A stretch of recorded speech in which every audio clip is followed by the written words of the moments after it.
हरिविठ्ठल श्री ज्ञानदेव तुकाराम पंढरीनाथ भगवान की जय. माझ्या जीवीची आवडी पंढरपुरा नेन गुढी. पांडुरंगी मनरंगले गोविंदाचे गुण वेधले. जागृती स्वप्नी सुषुप्ती नाठवे. पाहता रूप आनंद साठवे. बाप रखमा देवरू सगुण निर्गुण. रूप विटेवरी दाविली खूण.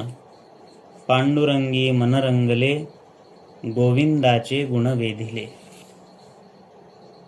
नमामि सद्गुरुं शांतं सच्चिदानंद विग्रहं पूर्ण ब्रह्म परानंदम मेषम आळंदी वल्लभम. ज्ञानोबारायांचा अभंग आहे. खूप गोड अशा प्रकारचा पंढरपूरचं महात्म्य सांगणारा, पंढरीची वारी सांगणारा अभंग आहे. प्रत्येक माणसाला कशाची ना कशाची तरी आवड असते. कशाची तरी आवड असणं हा प्रत्येक माणसाचा मूळ स्वभाव आहे. माणसाच्या आवडीचे साधारण 3 प्रकार पडत असतात. एक आहे प्रासंगिक आवड, दुसरी आहे मनापासून आवड आणि तिसरी आहे जीवापासून आवड. जीवापासून आवड असणं हा श्रेष्ठ प्रकार आहे. हे तिन्ही प्रकार संतांनी आपल्या अभंगाच्या द्वारा त्या ठिकाणी आपल्याला प्रगट करून वेळोवेळा सांगितलेले आहेत. आवडे हे रूप गोजिरे सगुण. पाहता लोचन सुखावले. आता दृष्टी पुढे ऐसा चितूर आहे. जो मी तुझ पाहे पांडुरंगा. या अभंगामधून डोळ्यांची आवड सांगितलेली आहे.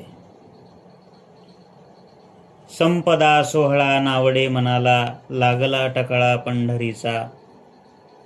जावे पंढरीसी आवडे मनासी. कै एकादशी आषाढी हे. या अभंगामध्ये बारकाईनं जर पाहिलं तर मनाची आवड सांगितलेली आहे. आणि काही काही अभंगामध्ये जीवाची आवड आपल्याला पाहायला मिळते. डोळ्यांची आवड, मनाची आवड आणि जीवीची आवड. कानडिया विठोबा कानडिया. बहु आवडसी जीवा पासोनिया.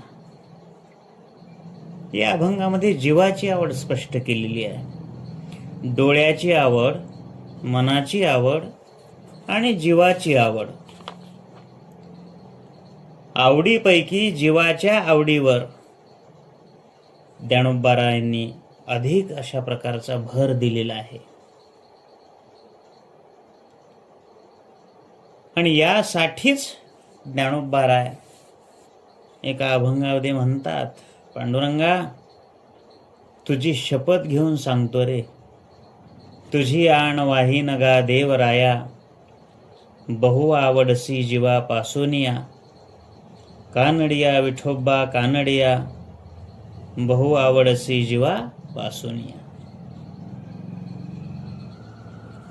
आणि आजच्या अभंगामध्ये माझ्या मनीची आवडी असाही एक पाठ आहे. माझ्या जीवीची आवडी 2 पाठ अशा प्रकारचे आपल्याला पाहायला मिळतात. तथापि आपण जीवीची आवडी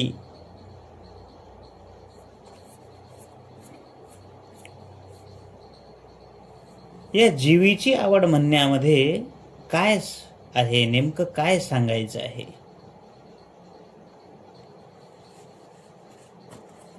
एकदा काही भाविक मंडळी त्यांना असं वाटायला लागलं, आपणाला जशा काही आवडी निवडी आहेत तशा त्या ज्ञानेश्वर महाराजांनाही असतील. म्हणून त्यांनी ज्ञानेश्वर महाराजांना विचारलं, महाराज तुम्हाला काय आवडतं, तुमच्या जीवापासून तुम्हाला काय आवडतं आणि आपलं मन कशामध्ये रंगलेलं आहे. त्यावेळेला ज्ञानेश्वर महाराजांनी सांगितलं, बाबा माझ्या मनीची आवडी, माझ्या जीवीची आवडी, पंढरपुरा नेन गुढी. पांडुरंगी मन रंगले, गोविंदाचे गुण वेधले.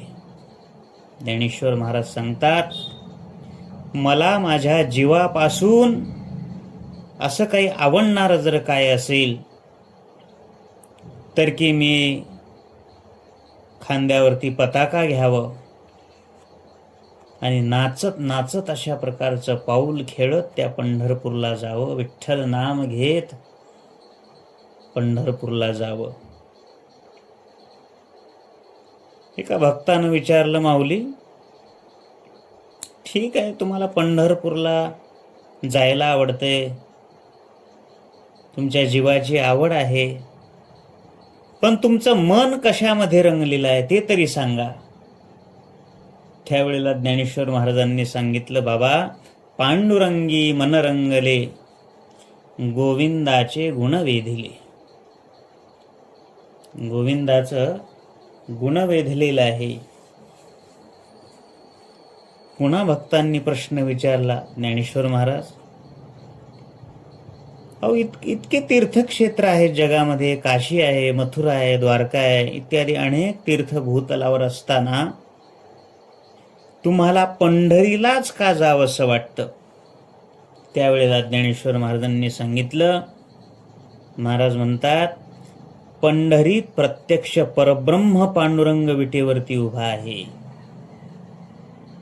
त्याचं सुंदर अशा प्रकारचं गोजीर रूप आहे की असं वाटतं,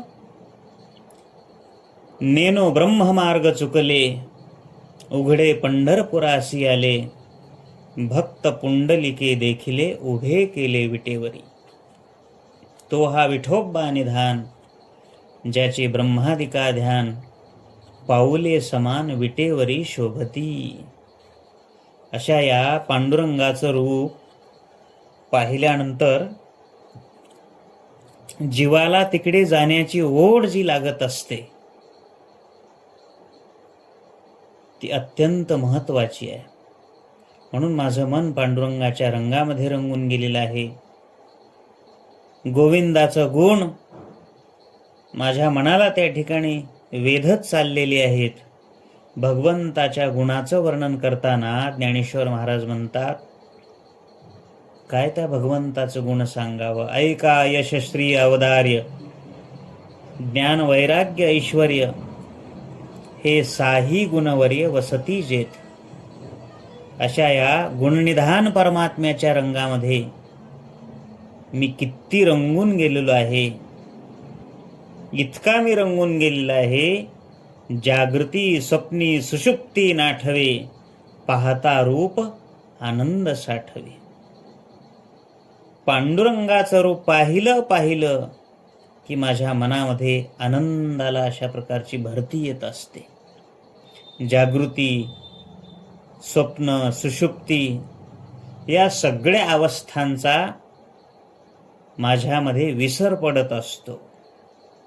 म्हणूनच तर या रूपामुळे सुख प्राप्त होतं. रूप पाहता लोचनी, सुख झाले ओ साजने. रोज आपण अभंग म्हणतोय, तो हा विठ्ठल बरवा, तो हा माधव बरवा. ज्ञानेश्वर महाराजांना हा बरवा आनंद जो होतोय ना, तो सगुण स्वरूपाचा का निर्गुण स्वरूपाचा, या सगळ्या शंकेचं समाधान ज्ञानेश्वर महाराज पुढे सांगतात. बाप रखुमा देवर सगुण निर्गुण, रूप विटेवरी दाविली खूण. कसंही जरी ते स्वरूप असलं, निर्गुण जे ब्रह्म तेच सगुण रूपानं विटेवरती उभा आहे. त्या रूपाला सगुण म्हणावं की निर्गुण म्हणावं हे काही कळत नाहीये. ज्ञानेश्वर महाराज म्हणतात, तुझं सगुण म्हणो की निर्गुण रे, सगुण निर्गुण एकू गोविंदू रे, अनुमानेना अनुमानेना, श्रुती नेती नेती म्हणती, एको गोविंदू रे.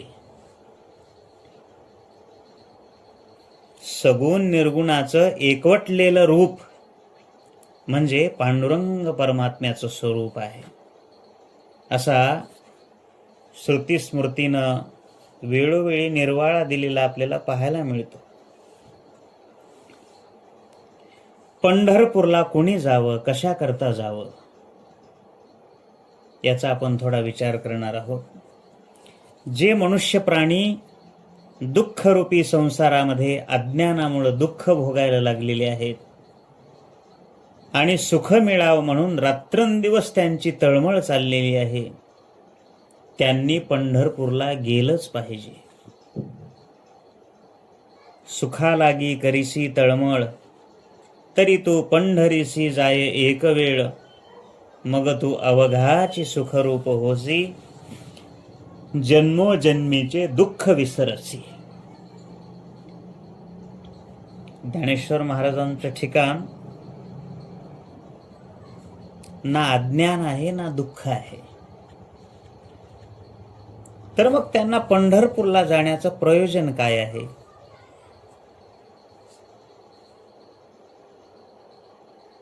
अज्ञानी असलेले लोक पंढरपूरला जातात का?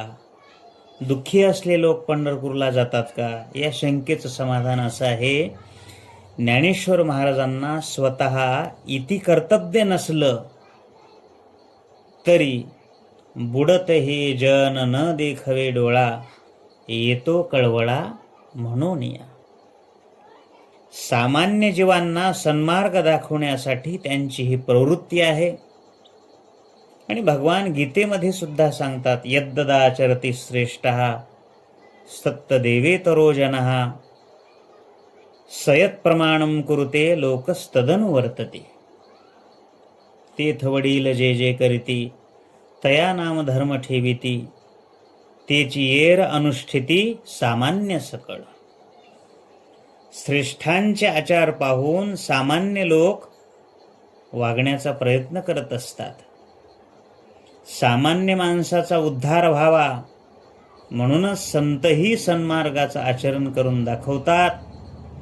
अर्भकाचे साठी पंते हाते धरली पाटी, तैसे संत जगी क्रिया करोणी दाविती अंगी. लहान मुलासाठी शिक्षकानं हातामध्ये पाटी घेऊन बाराखडी गिरवली.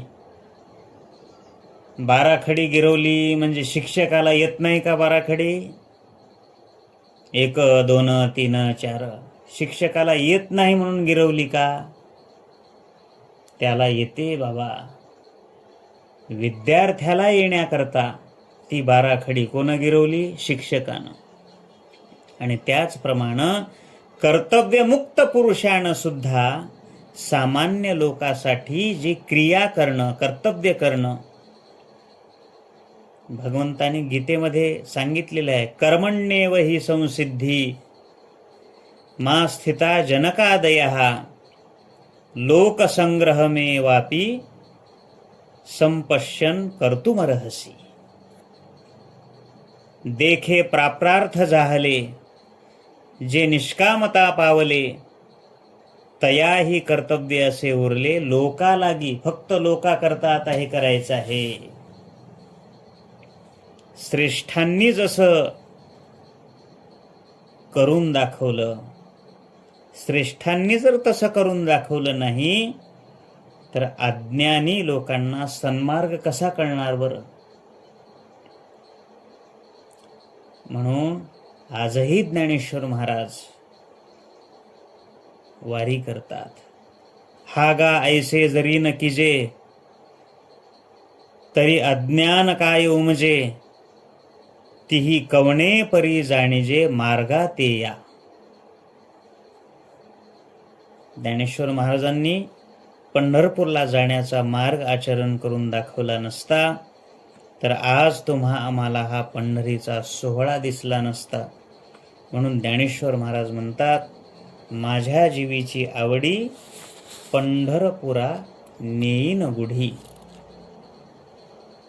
ज्ञानपूर्व सगुणावर केलेलं प्रेम सवयीप्रमाणे ज्ञानोत्तरही टिकून राहतं.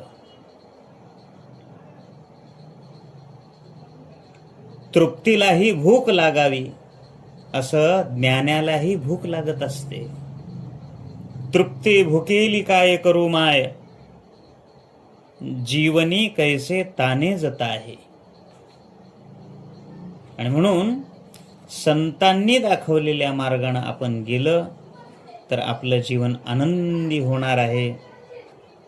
मार्ग दावणी गेले आधी, दयानिधी संतते, येण्याची मार्गे किंवा येण्याची पंथे चालू जाता, न पडे गुंता कोठे काही. ज्या ज्ञानेश्वर महाराजांनी आपल्याला भागवत धर्म मंदिराचा पाया त्या ठिकाणी उभारून आपल्या सर्वांना हा भक्तिमार्ग दाखवला, सोहळा दाखवला. ज्या पांडुरंगाला भेटण्यासाठी संतांना वेध लागलेले आहेत, ज्याचं स्वरूप पाहिल्यावर आनंदाला भरतं येतं, ज्याचं गुणगान ऐकल्यानंतर कान आणि मन तृप्त होतात, त्या पांडुरंगाचं गोड नाम घेऊन आपणही त्या ठिकाणी वारीला गेलं पाहिजे. अशा प्रकारचा सिद्धांत आजच्या या अभंगातून ज्ञानेश्वर महाराज आपल्याला सांगतात. पुंडलिक गौरधारी विठ्ठल श्री ज्ञानदेव तुका